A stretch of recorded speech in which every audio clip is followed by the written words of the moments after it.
Banning cell phones in schools. New tonight how the Rochester City School District is planning to do it. I've noticed that some things have calmed down. Kids are always anxious. They like their umbilical cords to their phones.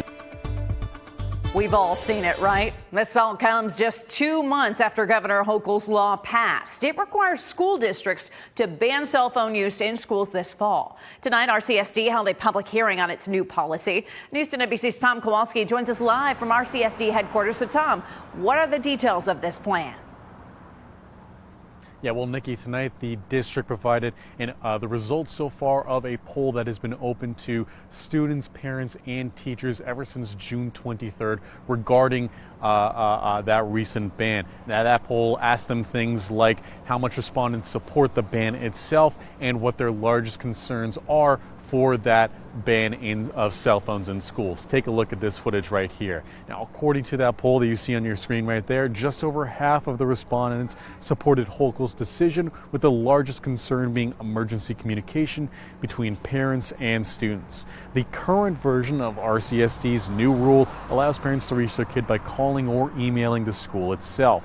It also requires students to leave their devices either at home or in a designated storage container at school. So most of our middle and high schools already have a cell phone policy. Governor Hochul's policy extends that to include any smart device, tablets, watches, glasses. And so this requires the district to adopt a policy and then for schools to implement that policy. Now, tonight's public hearing was, ironically enough, largely empty of the public. In fact, one of the 3 people who were in the audience was a math teacher from one of the schools who came by to show his support for the new policy. Here's how he says the new rule has helped his classroom. We've been doing, I think, like 3 years now. Okay. And then have you noticed an increase or change of some kind since that implementation? I've noticed that some things have calmed down. Kids are always anxious. They like their umbilical cords to their phones. So regardless of what that is, they're always going to be arguing about the phones.